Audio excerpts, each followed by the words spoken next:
Halo, Assalamualaikum Ustaz. Waalaikumsalam. Apa kabar Ustaz? Alhamdulillah baik. Lumayan nih tangganya, bikin ngos-ngosan. Tinggi ya? Iya, Tadi nggak dihitung. enggak. Udah lama nggak nge-track sih kita jadi. Nanti kalau bisa nanti dihitung ada berapa tangganya. Hah? Sambil diulang-ulang. Konon katanya ada yang menghitung berbeda-beda. Waduh. Kayak di tangga makam di daerah mana di Banten itu. Dihitung tangganya, nanti si Om menghitung jumlahnya sekian, saya menghitung bisa saja berbeda. Ini salah satu uniknya di sini. Waduh, sahabat garis, ini kita naik tangganya aja udah ada filosofinya loh. Gimana nanti di tempat makomnya ya. Itu lebih penasaran, kita akan tanya-tanya bareng Ustaz Salma. Gimana sih keadaannya di sana? Ustaz.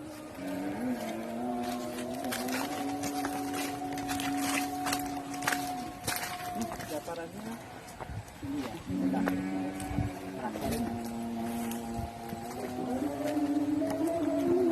Ini sebagian cuma buat makam aja apa buat yang menggarap yang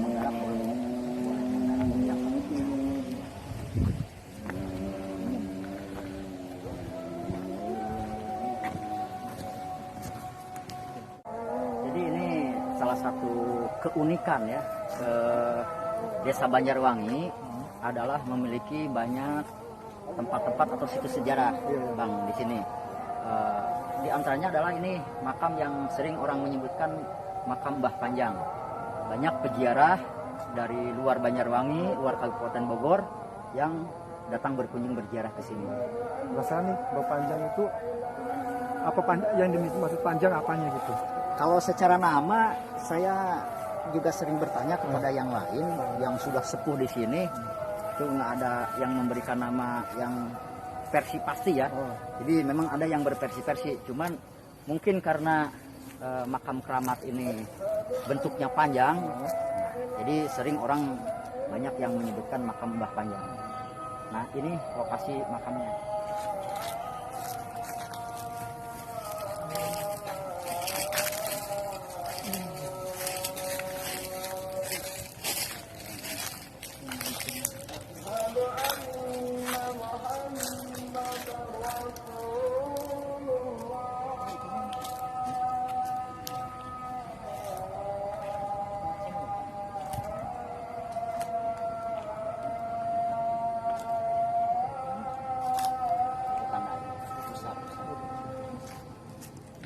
Nah, seperti tadi saya sampaikan bahwa situasi di sini tanah ini nggak tumbuh rumput. Kenapa ya? Dari dulu. Nah, ini barangkali salah satu Karomahnya ya. Karomahnya. Kalau yang di sekitar ini kayak ilalang, rumput-rumput lain tumbuh. Pak, bukan karena pengaruh dari pohon-pohon ini Pak? Untuk kayaknya enggak. Dan ini selain daripada yang ini ada juga hanya kita nggak tahu nama-namanya. Di sebelah sana terdapat banyak juga yang sebelah ini.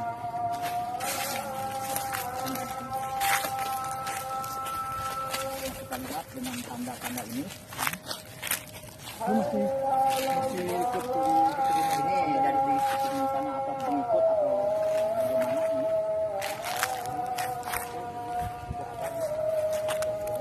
Ya, ini panjang gitu ya. Ya, ini ada, kita lihat bersama.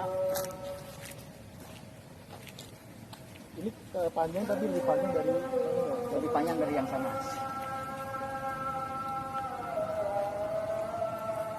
kalau boleh tahu sejarahnya makam ini tahun berapa nih bapaknya dari beliau itu? Kalau kepastian itunya, apalagi saya masih kurunnya ke sini ya. Dulu saya sempat bertanya kepada orang yang paling sepuh di sinilah, saya katakan begitu. Jadi namanya Kijani ya. Dulu saya pernah menanyakan, menurut penjelasan beliau itu waktu kakek masih anak-anak juga ini sudah seperti ini. Dan dulu sempat ada dari Dinas Kebudayaan mengukur melihat lamanya batu itu sudah 500 tahunan itu ya, 500 tahunan usianya itu batunya saja. Nah, sampai saat ini segi sudah bertambah, sudah lebih. Jadi termasuk peninggalan lama ya. Peninggalan lama ini. Dari segi apa umur batunya aja udah ratusan tahun. Ya udah ratusan tahun. Berarti makam ini lebih dari itu ya. Iya. Terus ke depannya mau seperti apa nih, Ustaz? Tempat ini kan kelihatannya ya seperti wajar lah kayak makam gitu. Iya, iya. Saya dengar kan Ustaz mau apa namanya mencalonkan jadi wakil dari desa sini Ya. untuk mewakili rakyat suaranya gitu. Mudah-mudahan Mau diapain tempat ini gitu. mudah-mudahan dan semoga ini terkabul oleh Allah Subhanahu wa taala. Barokah ya para pendiri, ini saya katakan para pendiri wilayah Kampung Cibolang, Desa Banjarwangi, ya keramat-keramat yang ada di sini. Jadi saya insya Allah juga betul akan mewakili barangkali untuk menjadi calon kepala desa yang insya Allah pelaksanaannya di bulan Desember tanggal 20. Nah, saya berharap dan saya mempunyai satu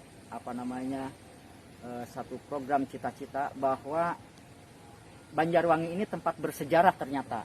Banyak sejarahnya ya. Dibuktikan dengan adanya situs-situs sejarah seperti makam-makam keramat, dan bukan hanya ini saja, masih ada yang disebut Mbah Sakira, ada Hasan Hussein, ada Patilasan Mbah Banjar, juga ada yang lainnya, ada yang di Bumur itu ada juga.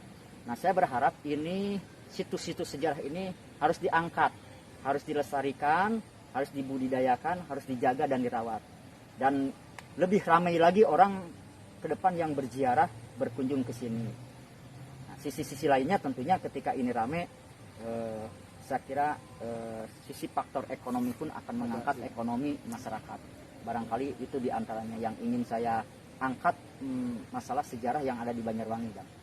Ya, bagus sekali sih ya, setiap tempat, apalagi situs itu memang perlu sekali untuk dilestarikan. Dan sebagai sahabat segaris, kalian harus bisa mengenali budaya kalian di tempat kalian berada saat ini. Ya. Harus bisa melestarikan. Itu setelah ini ada apa lagi? Kita harus apa lagi? Bisa. Di sebelah sini. Apa dulu nggak apa-apa? Oke, dekat mundur. Mesti permisi dulu ya, Pak. Assalamualaikum warahmatullahi wabarakatuh. Nah, ini makam penduduk ini, makam penduduk umum.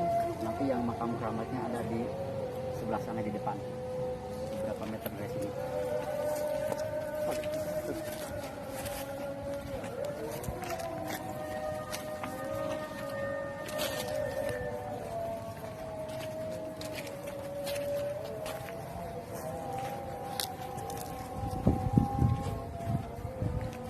Nah, ini salah satu karomah atau keunikan di makam keramat Mbah Panjang ini. Kalau lokasi ini kan tumbuh rumput ya, Iya. tumbuh rumput. Nanti kalau yang di sana itu salah satu karomahnya atau keunikannya di situ tidak tumbuh rumput. Ya, kalau di sini banyak Biasa ya? rumput ya. Bisa Kita lihat ke lokasi.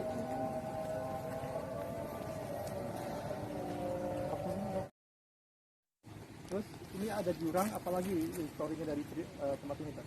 Nah, histori ini abang bisa geser ke sini bang sedikit. Kameranya bisa dilihatkan ke batu besar di sana. Itu yang batu kasur itu disebutnya batu kasur. Oh, iya, batu besar. Ada batu besar di sana. Nah, ini kalau menurut pendapat kuncen yang dulu di sini, kalau berziarah itu sebetulnya ada aturannya ya. Jadi dari bawah sana kita tadi awal jalan yang tembok itu. Iya. Nah, itu kalau menurut petunjuk kuncen itu ke bawah, ke rawa, ini disebutnya rawa bongkar. Nah, di sana ada batu, hanya airnya sekarang kecil. Dari arah batu sana kita ngambil air wudhu, kemudian baru menuju ke sini. Jalannya ke bawah sini, ke jurang yang ini, jalannya bisa dilihat. Nah, ke arah sana yang pohon itu enggak ditambah kecil lah untuk menuju ke sini, dan ini banyak Banyak belukar ya. banyak belukar di sini. Jadi sekarang yang berziarah itu ngambil dari jalan depan aja. Tapi mungkin masih ada orang yang mengikuti alur ke sini. Hanya seperti kita lihat itu hutannya rumput-rumputnya tinggi-tinggi.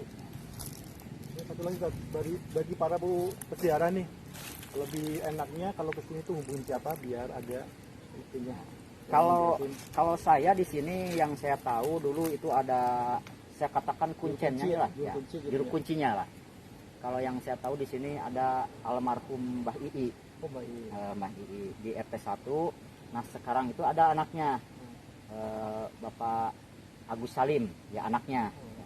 Jadi bisa ketika yang ziarah itu menghubungi beliau, ya Kang Agus Salim. Kang Ya. Salim. Nanti kita lihat di TV ya, sahabat Karis.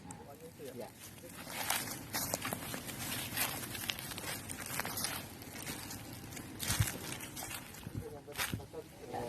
Kita ziarah tanpa berdoa kurang abdul ya. Ya. Nah, itu doanya. Sekalian abang datang ke sini juga kita doa bersama ziarah ke makam Mbah Panjang ini. Mudah-mudahan dengan datang ke sini ada berkah yang dapat kita ambil dari hikmah kita datang ke sini. Amin, amin.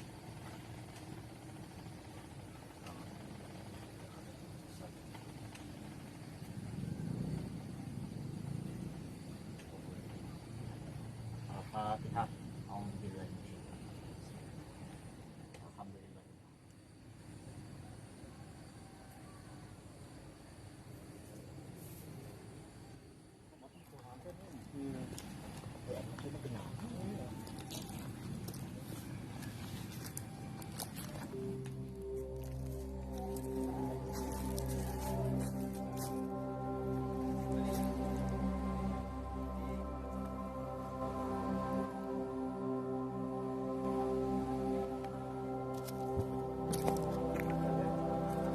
Nah, setiap makam kan punya cerita bagi para peziarah. Ada kejadian-kejadian apa sih nama sejarah itu? Pada prinsipnya kalau berziarah itu kan yang paling tinggi adalah mendoakan ya, mendoakan ahli kubur ya, ahli kubur yang ada di sini. Cuman memang tidak terlepas juga, apalagi yang namanya makam keramat, suka ada kejadian-kejadian yang aneh lah yang dirasakan oleh peziarah. Terutama itu baik ziarahnya siang maupun malam. Nah untuk di sini saya juga sering mendapatkan informasi peziarah, ada yang berziarah mendapatkan kayak semacam batu ali lah, ada yang mendapatkan tongkat, ada yang mendapatkan payung dan macam-macam ceritanya di sini ya. Hanya sekali lagi kalau saya berprinsip bahwa ziarah itu tidak mengharapkan untuk mendapatkan hal itu, tapi ketika memang hal itu ada dan memang haknya, ya sah-sah saja silahkan untuk diambil. Nah, saya pun punya beberapa cerita di sini tentang makam keramat ini. Itu. Di antaranya saya pernah bermimpi berziarah dengan almarhum dulu itu kan ini kuncinya Pak Ii ya. Pernah bermimpi, itu mimpinya sampai tuntas di sini. Mimpi berziarah, terus makamnya itu saya belum tahu ada yang dua di sana di belakang sana. Itu di dalam mimpi saya ada makam selain daripada yang ini. Ternyata begitu dibuktikan betul itu yang tadi pernah dilihat. Saya dalam mimpi itu mendapatkan tasbih, membelit ke tangan saya di sini, dibantu ziarahnya sama Pak Ii itu sampai dapat. Kemudian saya ceritakan anaknya itu Mbak Salim, memang di sini katanya ada ya tasbih begitu ya, dan beliau pun katanya sudah dapat ya ada peninggalan yang memang orang-orang juga sudah membuktikan ada yang dapat.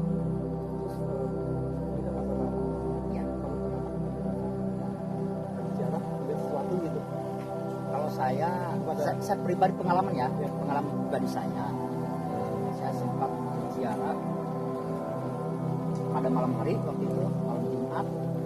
Saya start dari rumah jam 12, posisi saya duduk di sana. Nah, ketika saya sedang berdoa, saya sempat merasakan dari arah sini. Ini persis dari sini. Nah, persis dari sini, dari kayu ini ada hembusan angin kencang.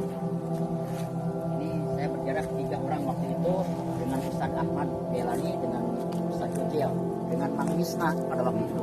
Orang sini Pak. Saya merasakan di sini ada hembusan angin kencang ke arah sini. Itu di antara yang 3 jarah itu beda-beda merasakannya. Ada juga yang melihat cahaya cahaya katanya. Kalau Mang Misna mengatakan ada cahaya di sini yang mengarah ke sana. Seperti itu. Nah, itu di antara pengalaman barangkali mistisnya ya, mistisnya yang pernah saya sendiri alami di sini. Kalau orang-orang beda-beda, pernah ada yang jarah anak-anak muda di sini jarah tiap malam Jumat. Satu ketika malam yang keberapa ada suara kayak bumi ini kayak ada yang injak gedung keras sekali. Tapi itu pun dari yang berziarah itu beda-beda merasakannya. Ada yang merasakan, ada yang tidak. Jadi intinya niatnya berziarah itu ya. Saya sarankan ketika niat berziarah itu lurus.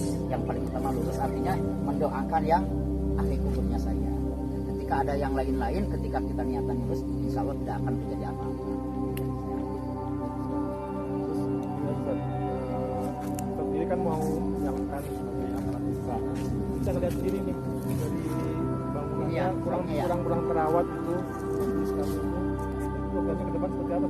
Ya ini walaupun ada beberapa pendapat ini tidak mau dibangun. Tapi setidaknya rapi lah ya. Saya ke depan punya niatan ingin ini secara bersama-sama tentunya. Ya walaupun tidak dibangun secara paten, minimal enak lah gitu ya. Buat peziarah terutama nyaman, ketika hujan nyaman, tidak seperti begini dan terawat intinya begitu. Supaya yang ziarah itu enak di sini posisinya. Oke, Ustaz, terima kasih buat informasinya. Ini Sama-sama. sangat besar sekali. Khususnya bersahabat ziarah, sopan santun dan dijaga di tempat Ya. kalian berziarah, dan niat dari hati ya. penting niat. Jangan macam-macam berziarah minta sesuatu Ya. di depan berziarah. Ya. Kita buat generasi pilihan caranya untuk berziarah. Saya kira adab-adaban berziarah itu ada sunnah-sunnahnya ya. Seperti memberi dulu sopan santunnya, kemudian apa namanya, kalau ada yang perempuan berziarah ke sini, saya kira sah-sah saja, hanya harus sopan santunnya dijaga. Sopan santun dengan sesama yang kita lihat begini sudah jelas, sopan santun dengan yang tidak kita lihat juga harus kita paham ya. Bagusnya begitu untuk para peziarah milenial. Insya Allah ke depan apa yang tadi disampaikan bahwa saya akan mencalonkan kepala desa di Banjarwangi, termasuk saya juga minta restu daripada kesepuhan-kesepuhan yang ada di Banjarwangi, mudah-mudahan dikabulkan. Amin ya. Kita doakan semua niat baik dan Ade Salma ini bisa terwujud untuk menghormati makam situs bersejarah ini. Amin. Oke sahabat garis, kita akan mereview lagi tempat-tempat yang lebih history, yang lebih apa namanya punya nilai sejarah. Pantengin terus ya di channel kami ya. Oke Pak, terima kasih atas waktunya.